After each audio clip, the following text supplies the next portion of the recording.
Hello guys! Magandang hapon sa inyo lahat.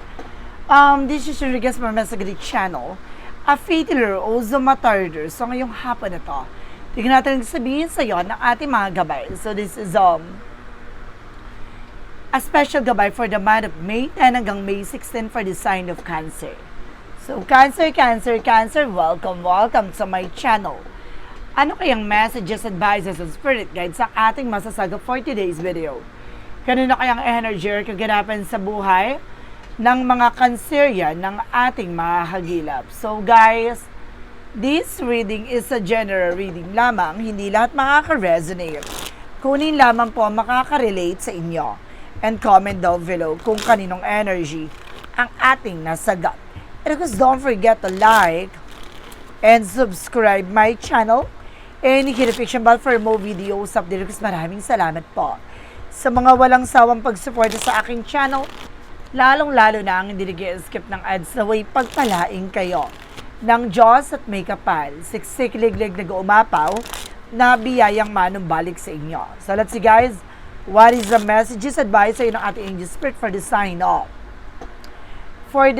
of Cancer. So let's see and watch this.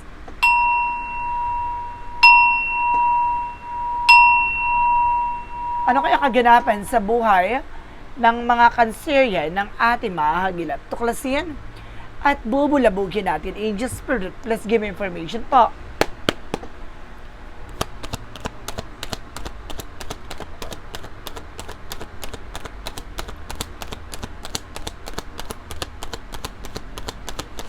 Let's see guys. Angel Spirit, let's give information po.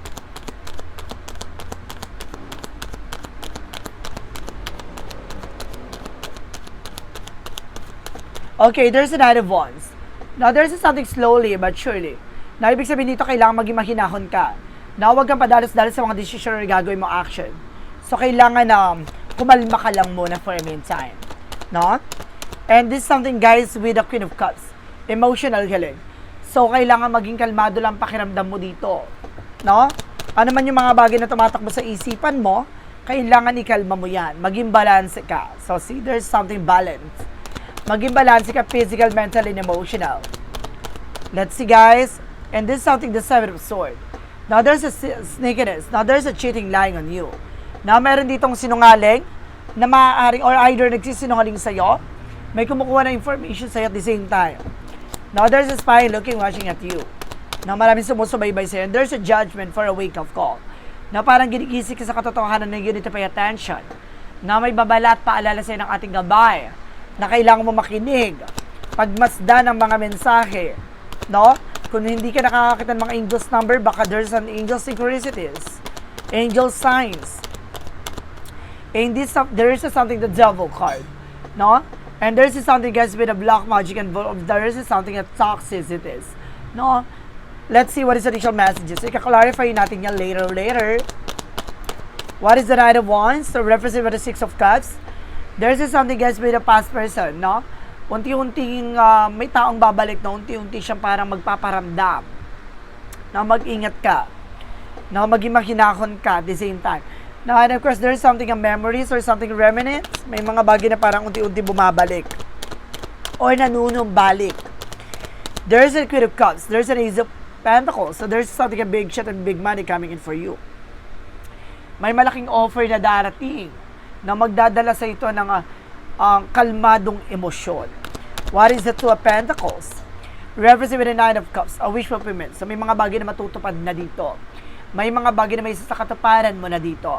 May mga bagay na unti-unti mo nang mapangahawakan. What is the Seven of Swords? Represent with the Knight of Swords. Now there's a success driven na may mga bagay na unti-unti ka na magtatagumpay. May mga bagay na unti-unti mo nang mapagtatagumpayan. Pero mag-ingat ka, no? Dahil may mga taong kumukuha ng impormasyon sa'yo, na may nagsisinungaling behind your back. Now, there's a Knight of Pentacles with a security. Parang mamadaliin ka nito. No, kailangan mo to, ganito, ganyan. Or either na, yung parang nira-rush ka. No, mag-ingat, aware ka dyan, ha? No, there's something, a budol. May budol ako na sense, or hypnotized. There's a Nine of Pentacles with a blossoming. No, may paglago ng finances dito. No, kailangan mapag-pay attention sa kung ano man yung mga bagay na meron ka, tutukan mo yon.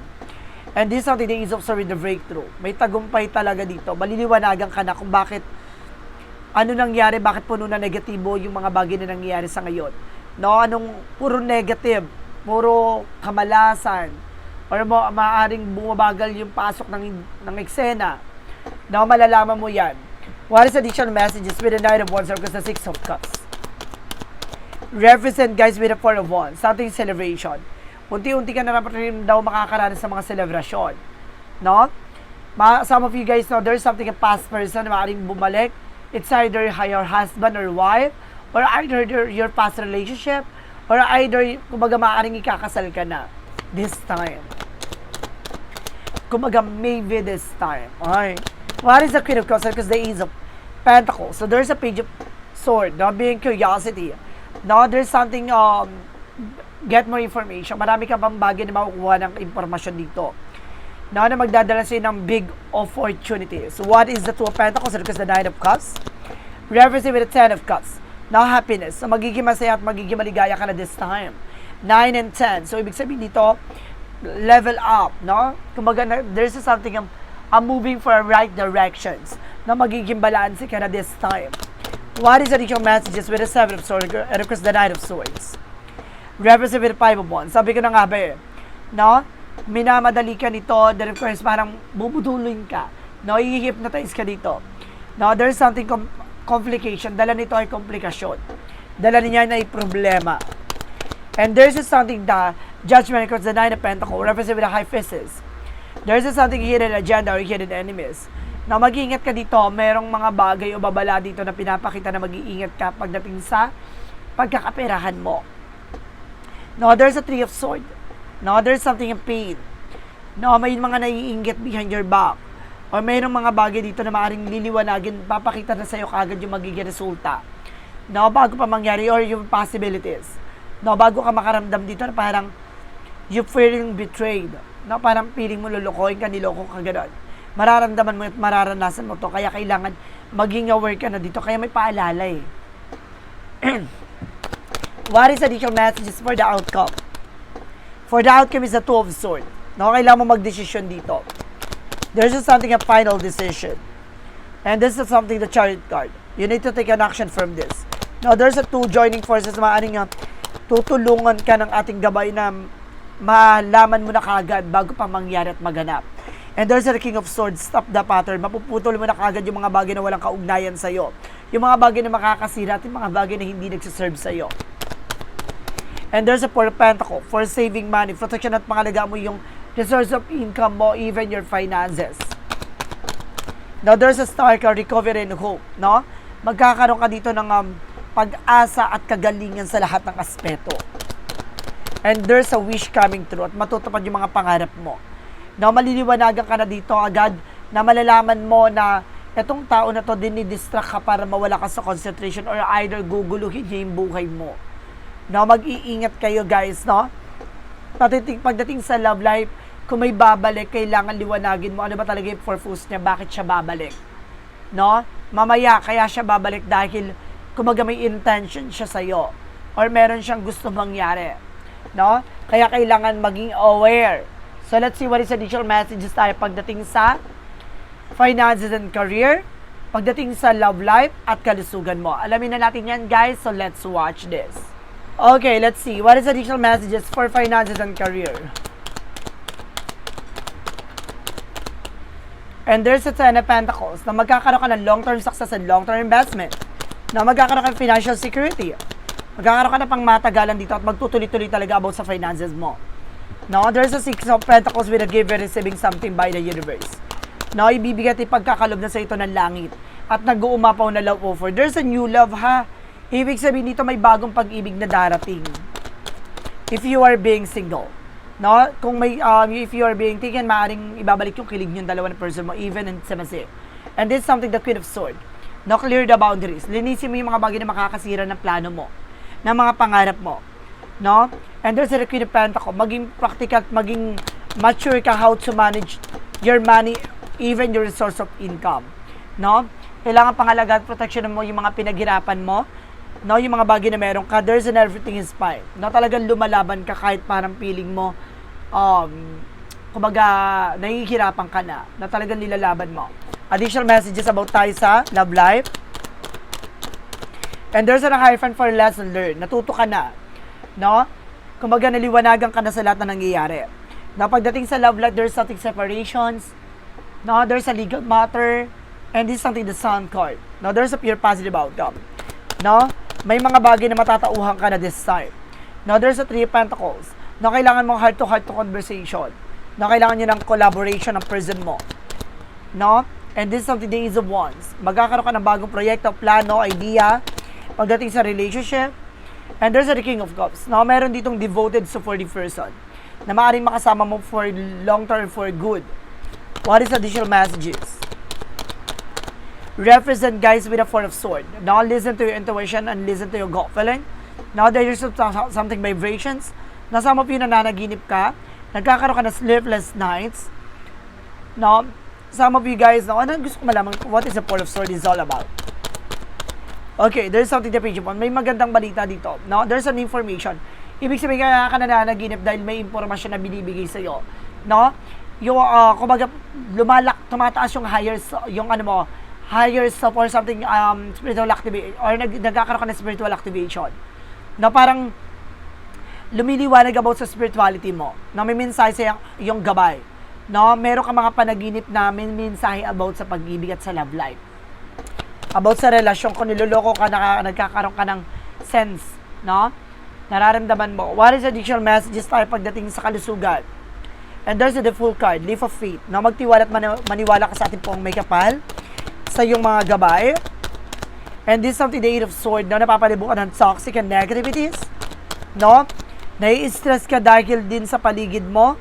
And there's a Three of Wands, no? The waiting is over. No? Kung ano man yung hinihintay mo, ano man yung mga bagay na gusto mo mangyari yan. There's an effort. Maging mature ka lang, no? At maging grounded ka sa mga gagawin mo. Kasi nagre-reflect to sa sarili mo. Nai-stress ka, nade-depress ka.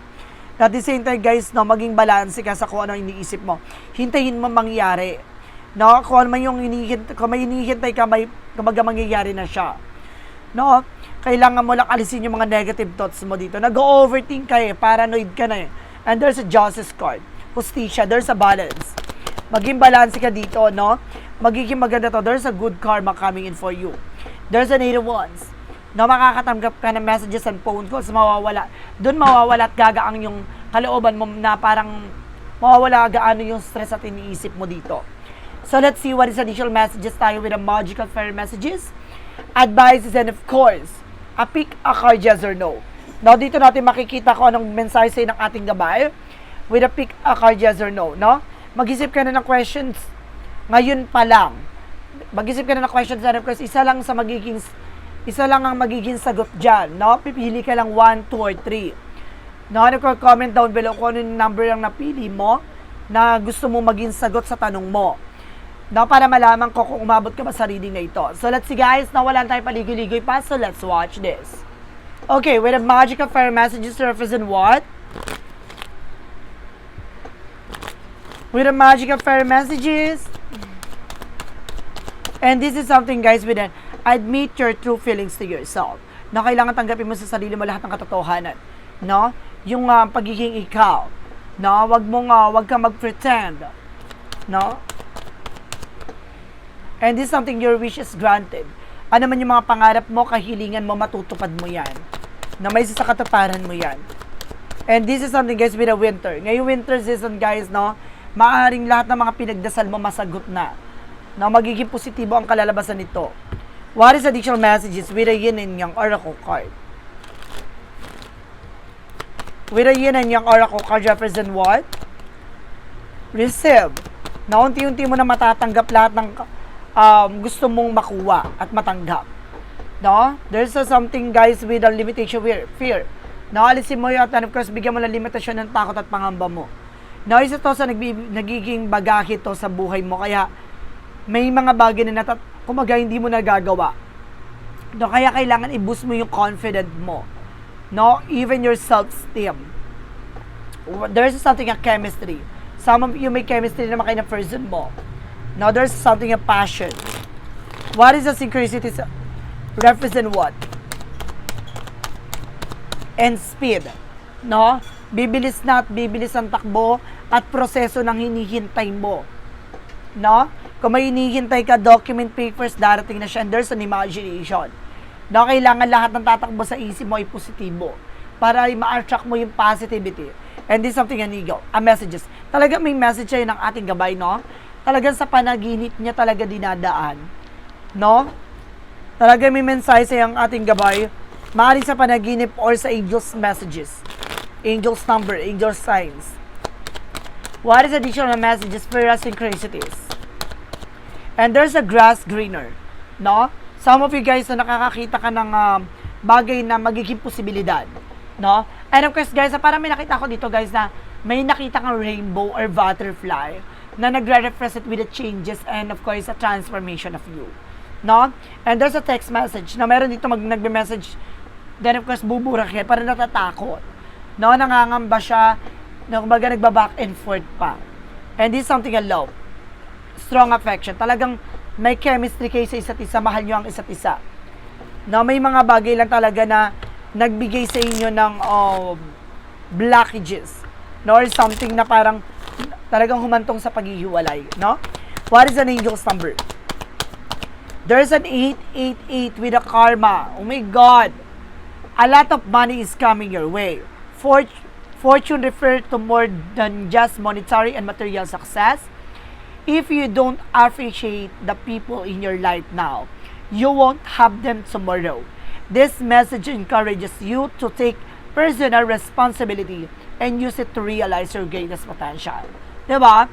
Kumbaga sinasabi dito, maraming parating na opportunity sa'yo. Maraming parating na pera, mas malaki at mas pasabog na pangyayari, no? Magiging matagumpay ka dito, kailangan mo lang pagmasdan at tignan yung mga bagay na nangyayari sa kasalukuyan. Kailangan enjoyin mo yung moment na yan, mahalin mo yung bawat eksena. Dahil lahat ng mga bagay na yan ay kumbaga daan or kasama sa proseso para maging matagumpay ka. May kailangan kang unawain at kailangan ng pakakatandaan. What is the money move oracle deck? Represent what? What is the money move oracle deck? Represent guys with a money tree. Oh my God. Some of you kailangan nyo na money tree guys ha. Dreams come true, you will get what you have long desire. Enjoy your wealth. Talagang magiging masagana ka ha, pasabog ka. Kasi una pa lang chapter natin, 'di ba? May pera na. Now there's something a big shot and big money and there's a good karma. Now there's something a wish is granted. Then there's something a grass gainer. Ibig sabihin paganda na nagkakaroon na ng pagbabago ang iyong buhay. And there's a money tree. May swerteng paparating. Oh. Let's see what lies beneath the hidden future. Huwag mo nang hayaan na may pumasok sa buhay mong kamalasan ha, or taong malas. And there's a private relationship. Pagdating sa relationship, kailangan mo maging private. No? Hindi mo kailangan ipangalandakan, ipagsigawan. Nandun ka na sa mahal mo, pero hindi mo kailangan i-show, no? Kasi hindi mo alam yung mga tao sa paligid mo, may mga inggit pala yan. No? There is a part of the life. Kaya tulad na sinasabi ko, maraming mata na nakatingin sa'yo. Hinahanap ang mga negatibong mangyayari sa'yo. Kaya kailangan, mas maganda na yung private ang buhay. And this is something is with decision making. No, I choose positive energy, light, and calm. In every situation, I choose happiness. Regardless of the challenges I face, I release fear and trust in the divine. Sharing my thoughts with God and knowing that I am guided to make the best choice for my life. So see, meron ditong desisyon na kailangan mong gawin. No, kailangan mo may sa katuparan sa ngalan ng iyong kaligayahan na tagumpay. And the shadow work represent what? What is the shadow work represent what? Represent with the shame and guilt, compassion and acceptance. Na may mga bagay tayo guys, no, na kailangan natin tanggapin. No? May mga bagay pagkakamali tayo na kailangan natin isalang-alang, na kailangan mangyari yon. Huwag natin ikagalit, huwag natin ikainis. Bagkos ipasalamat natin, no, yung ano man yung mga bagay na nangyayari, it's a part of our journey. So let's see what is the clarifying for love situation.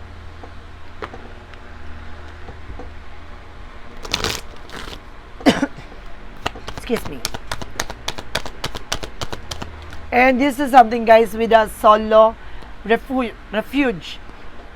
In solitude, embracing goals, find the strength, and regroup and rediscover their path. Diba? Kumbaga sa buhay mo, mas maganda yung solo ka na lang. Na mas maganda yung hindi mo kailangan ng mga taong kasama mo sa tatahakin mo landasin, no? Sa gagawin mong plano, gagawin mong pangarap. Kung may mga darating, that's good. Kung may mga bagay na o tao na gusto sumama sa pangarap mo, that's good. No, mas maganda yung ikaw na lang muna for a meantime hanggat nabubuo mo yung framework na yon hanggang sa magtagumpay ka, no? Para kumbaga kung may darating sa buhay mo, bago pa siya dumating, buo ka na at hindi ka niya masisira. What is the clarifying of for a life situation represent what? Diba, mas maganda na yung may taong darating pero hindi siya yung bumuo sa eksena mo. No, bagkus buo ka na bago pa siya dumating. What's the clarifier? And this is something a real promise. No? Release the chain of the past and dance of the written possibility. So, wag mong panghawakan yung mga pinangako at mga bagay na napako, no? Wag mong isipin yung nangyari sa nakaraan, isipin mo yung mangyayari sa kasalukuyan. No? Kung ano man yung mga bagay na nangyari sa nakaraan ay parte yun ng nakaraan. So, kailangan mong tanggapin at kailangan mo i-appreciate na may mga bagay na hanggang dun na lamang. So, let's see what is a pick a card, yes or no. So, wala na tayo paligoy-ligoy pa, guys, no? So, let's watch this. With a pick a card, yes or no, no? There is a yes or no, a pick a card.